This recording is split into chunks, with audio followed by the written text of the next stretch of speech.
Bismillahirrahmanirrahim. Assalamualaikum warahmatullahi wabarakatuh. Bertemu lagi dengan saya di area Nufus Joen.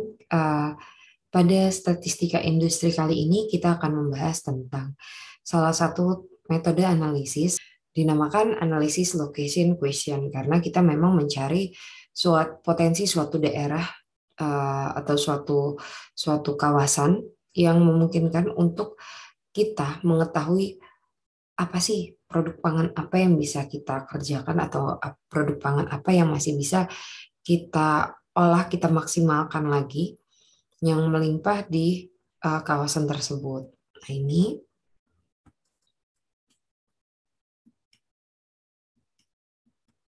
Nah, teknik ini digunakan untuk mengidentifikasi potensi internal. Jadi memang di dalam suatu kawasan tersebut yang dimiliki suatu daerah, yaitu dengan membaginya menjadi dua golongan. Jadi hasilnya nanti, hasil dari analisis ini, perhitungan analisisnya itu didapatkan dua jenis komoditas, yaitu komoditas basis dan non-basis. Apa itu komoditas basis?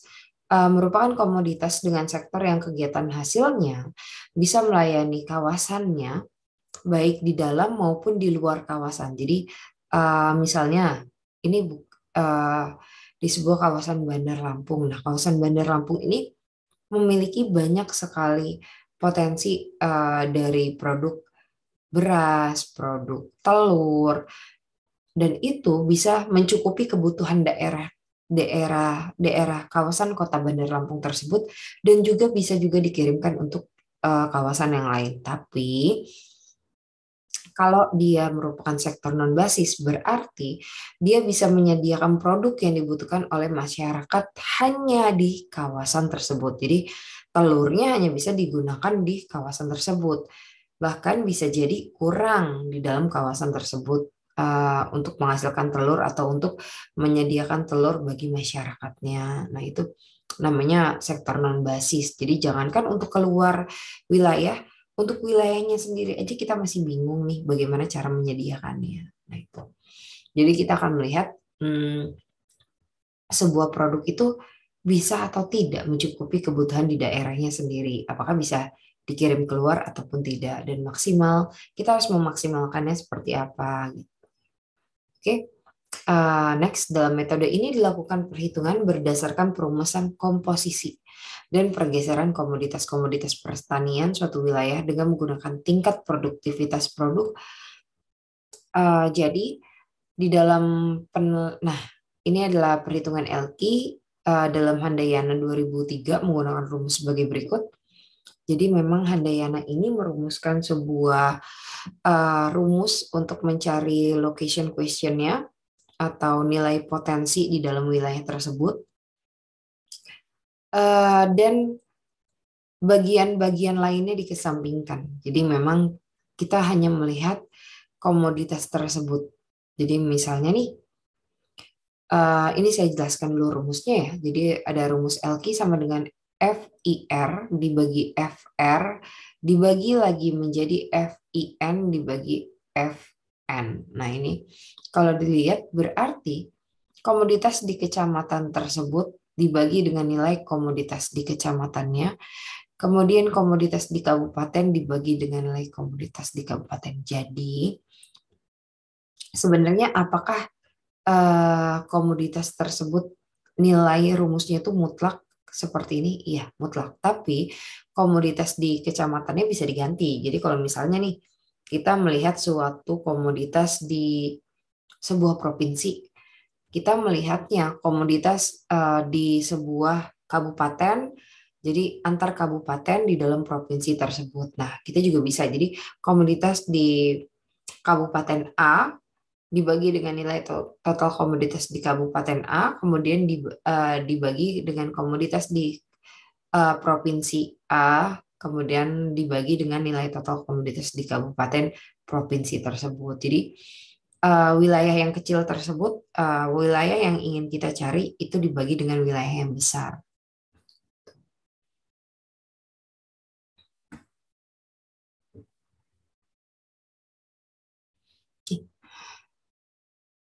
Berdasarkan hasil perhitungan LQ didapatkan analisis disimpulkan sebagai berikut. Jika LQ lebih besar dibandingkan satu, jadi akan didapatkan nilainya LQ-nya itu satu atau bukan dari satu. Jadi patokan yang harus kita lihat adalah nilainya satu atau bukan. Kalau lebih besar dari satu berarti dia komoditas basis bisa diekspor. Berarti memang di dalam kawasan tersebut memiliki wilayah yang potensi produk tersebut memiliki potensi yang besar untuk diekspor keluar wilayahnya. Tapi kalau misalnya lebih kecil dari satu, berarti dia tidak bisa mencukupi kebutuhan di dalam wilayah sendiri. Jadi bagaimana dia mau mengekspor? Tapi kalau misalnya nilainya sama dengan satu, berarti dia hanya bisa mencukupi kebutuhannya sendiri.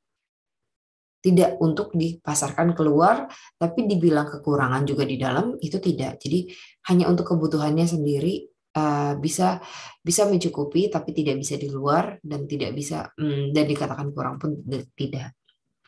Akan tetapi kelemahan LQ ini kita harus mengasumsikan semua penduduk di tiap daerah memiliki pola permintaan yang sama, kemudian harus polanya juga sama dengan yang nasional, produktivitas tenaga kerjanya sama, setiap wilayah menghasilkan barang homogen atau barang yang sejenis. Jadi kalau misalnya nih kita melihat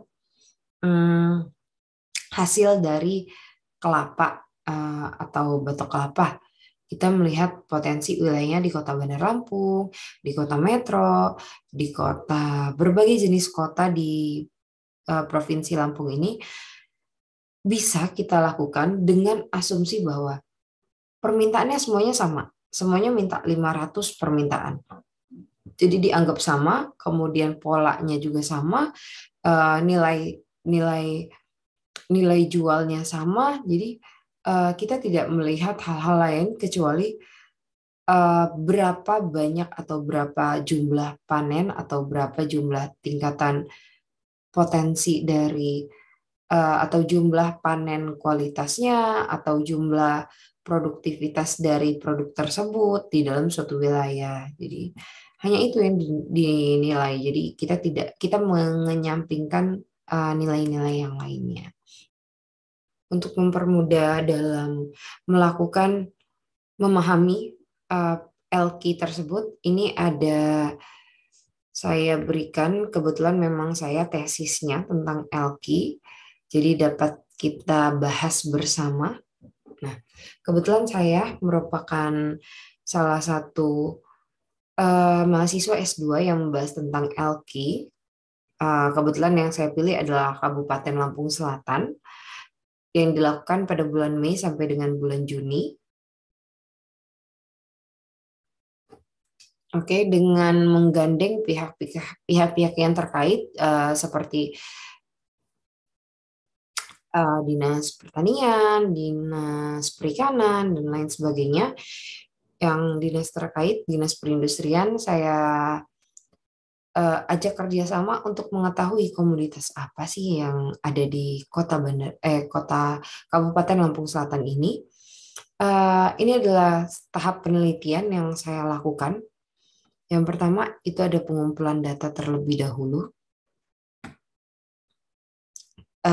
Pengumpulan data tersebut yang saya lihat apa produk atau komoditas yang unggul di Lampung Selatan. Jadi saya tidak melihat unggul di suatu daerah di Lampung Selatan. Contohnya nih, misalnya ada di daerah A yang lebih ke perikanan, tapi di daerah B tidak ada perikanan. Itu saya tidak mengelompokkan seperti itu. Tapi yang saya kelompokkan adalah dari pertanian itu 10 besar produk yang ada itu apa saja.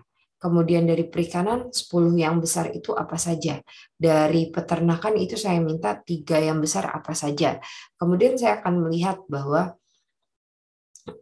masing-masing produk tersebut akan saya nilai berdasarkan produktivitasnya ataupun nilai panen ataupun nilai berapa keberlimpahan produk atau komoditas tersebut di wilayah masing-masing. Nah, itu. Jadi ketika saya penelitian itu saya melihat potensi yang banyak di Lampung Selatan, kemudian saya analisis LQ-nya, kemudian analisis LQ ini saya dapatkan dengan wawancara langsung kemudian pengambilan data komoditas ke pihak-pihak terkait, kemudian saya analisis. Setelah saya analisis, didapatkan hasilnya, kemudian saya uji dengan analisis MPE, yaitu pengujian kuesioner oleh instansi yang terkait dengan penelitian ini. Digunakan untuk mengetahui kawasan yang potensial sebagai tempat pengembangannya. Jadi bukan hanya dilihat dari komoditas apa nih yang sesuai, tapi juga kita lihat bahwa analisis yang bisa kita kerjakan di produk tersebut itu di komoditas tersebut itu kita bisa misalnya nih melimpah di wilayah A.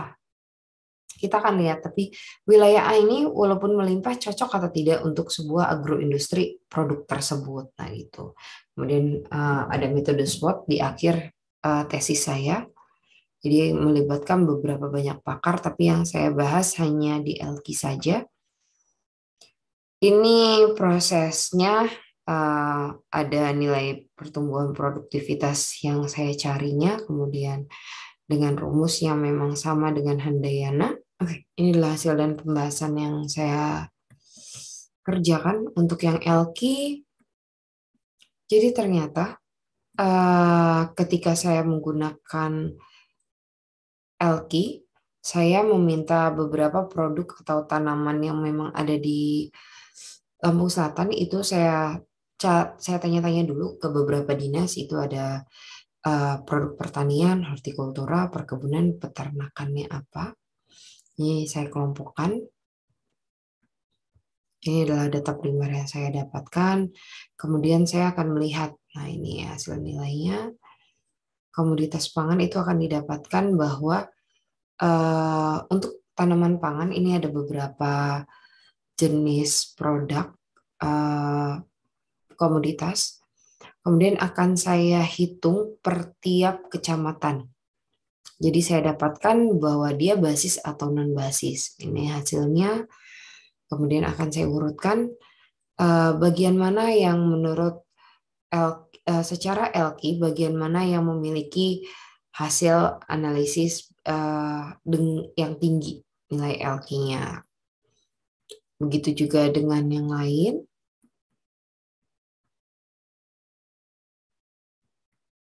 Ini ada daftar hortikulturanya dengan berbagai macam komoditas yang ada. Kemudian kita cari di tiap kecamatan ada atau tidak, atau merupakan produk basis atau non basis.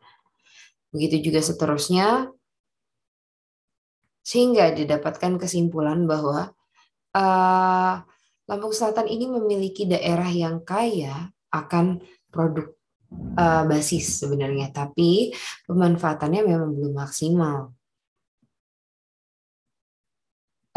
Karena pemanfaatan tersebut belum maksimal, maka bisa kita usulkan untuk menjadi sebuah kawasan agroindustri. Karena di satu sisi dia memiliki bahan baku yang melimpah, di sisi lain proses peinovasian produk tersebut sebagai bahan baku itu belum ada. Kemudian kecamatan kemudian beberapa kecamatan itu memiliki komoditas basis yang banyak. Jadi kayak contohnya nih, kalau di Lampung Selatan tesis yang saya kerjakan itu produk basis terbanyak ada di kawasan komoditas basis yang tertinggi yaitu Katibung dengan nilai 17, kemudian disusul dengan nilai 14 itu ada di Mataram dengan Penengahan, kemudian dilanjutkan dengan Seragi Tanjung. Nah, itu Seragi itu memiliki nilai 13.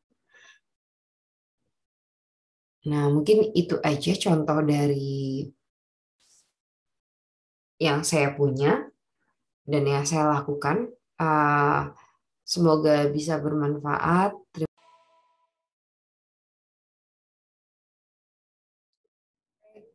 Bismillahirrahmanirrahim. Assalamualaikum warahmatullahi wabarakatuh. Bertemu lagi dengan saya di Aryamiti Zaratenus Joen, dan kita hari ini akan belajar tentang analisis MPE, yaitu metode perbandingan eksponensial. Kalau minggu kemarin kita sudah membahas tentang analisis LQ, Sejalan dengan LQ, biasanya kita melakukan analisis MPE atau metode perbandingan eksponensial. Tujuannya kita membandingkan eh, dari suatu prioritas yang sudah ada, kita akan membandingkan yang mana yang lebih dikategorikan kriteria yang lebih penting dan yang lebih baik dibandingkan kriteria yang lainnya. Nah, metode yang saya lakukan, kemarin kita sudah membahas tentang metode LQ. Hari ini kita akan membahas metode MPE yang sejalin dengan prosesnya, yaitu kita sudah mendapatkan nih hasil beberapa potensi komoditas di LQ kemarin. Kemudian itu akan dilanjutkan dengan MPE. Tujuannya adalah agar kita mengetahui nilai kepentingannya atau derajat kepentingannya dari semua komoditas yang ada. Walaupun komoditas tersebut termasuk komoditas unggulan atau komoditas basis, akan tetapi kalau dia memiliki kriteria-kriteria tertentu yang tidak bisa kita jadikan suatu komoditas yang penting, maka dia akan gugur dengan sendirinya. Nah, maka dari itu, dengan beberapa tahap analisis, wawancara, kemudian kuesioner dengan para pakar dan dengan para orang yang terjun di dalamnya, kita akan mendapatkan skor alternatif pada kriterianya, sehingga kita dapat menilai komoditas tersebut dengan kriteria yang sudah kita tetapkan dan sudah kita nilai. Kemudian akan kita lihat hasilnya di belakang bahwa apakah komoditas ini termasuk komoditas yang basis penting atau basis yang tidak dapat dikatakan penting. Oke, ini saya kasih contoh di hasil dan pembahasan akan saya berikan sejalan dengan penelitian yang kemarin dan yang sudah saya berikan ke kalian. Jadi berdasarkan kriteria tersebut didapatkan komoditas-komoditas yang memang ternyata menjadi unggulan di Lampung Selatan dan memang tidak terdapat di semua kecamatan, tapi ada beberapa kecamatan yang memiliki komoditas basis tertinggi atau dia paling banyak komoditas basisnya. Kita pilih 3 dan 4 wilayah yang memiliki komoditas basis tertinggi dari 17 wilayah tersebut di Lampung Selatan. Dan akan kita lihat penilaiannya berdasarkan pertama bahan baku, kedua pangsa pasar, ketiga tenaga kerja, keempat transportasi, kemudian kita lihat kondisinya.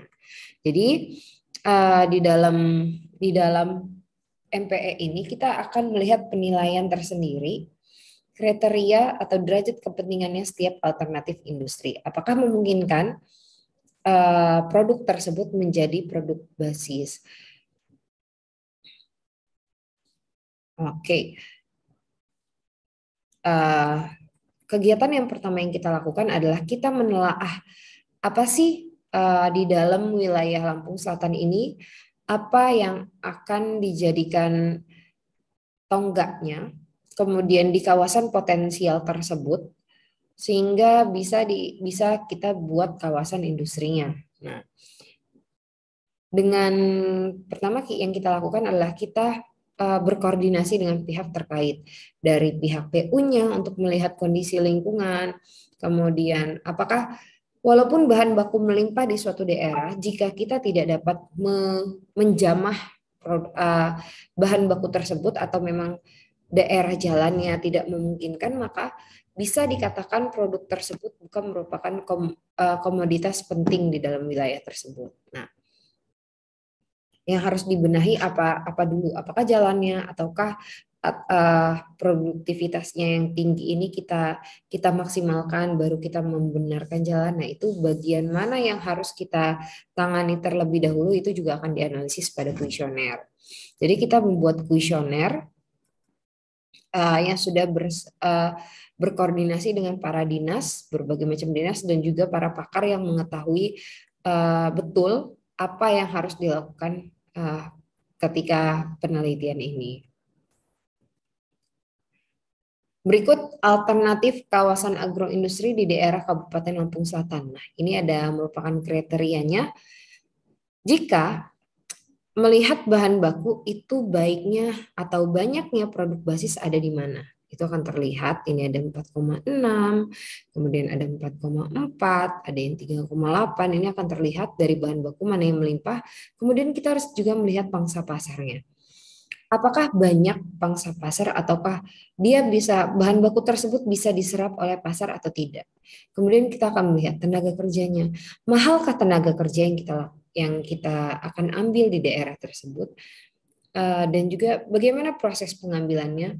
Seperti apa bahan baku dari tenaga kerja tersebut? Apakah kita akan mengambil ibu-ibu ataukah semua para pekerja laki-laki? Nah, kita akan melihat bagaimana tenaga kerjanya, kemudian kita melihat transportasinya, kelancaran transportasi untuk mencapai bahan baku dan juga mencapai daerah yang akan dijadikan pasar. Kemudian kita juga akan melihat kondisi lingkungan, bagaimana wilayahnya, apakah masyarakatnya rukun damai, apakah masyarakatnya bisa terima akan perubahan jika ada pemaksimalan sebuah penyuluhan, industri di dalamnya ketika ada perubahan yang terjadi di sekitar wilayahnya. Nah, itu kita akan melihat kriteria tersebut dan kemudian kita nilai dan kita rekap, kita masukkan ke dalam tabel, kemudian kita lihat nilai akhirnya berapa. Sehingga didapatkanlah peringkatnya. Kita urutkan berdasarkan nilai akhir, kemudian didapatkanlah peringkatnya. Peringkat inilah yang menjadi acuan kita bahwa bahan baku memang penting. Itu bisa kita dapatkan di LQ. Kita melihat komoditas wilayah mana yang memiliki komoditas terbaik ataupun wilayah mana yang memiliki kawasan mana yang memiliki yang potensial untuk dijadikan sebuah tempat industri. Akan tetapi bukan hanya mengacu pada bahan baku. Bahan baku banyak, tapi ketika sebuah lingkungan tidak mendukung atau yang lainnya tidak bersinergi untuk mendirikan sebuah industri, itu akan gagal. Jadi sehingga tidak hanya bahan baku yang kita pertimbangkan. Jadi harus ada kriteria-kriteria tertentu yang kita tingkatkan atau yang kita selidiki untuk melihat bahwa apakah pendirian industri di daerah tersebut bisa berhasil atau tidak. Kemudian bagaimana proses industri tersebut bisa berkembang nantinya. Nah, itu mungkin dari MPE itu aja metode perbandingan eksponensial yang bisa saya sampaikan. Terima kasih, lebih dan kurang mohon maaf. Saya akhiri. Wassalamualaikum warahmatullahi wabarakatuh.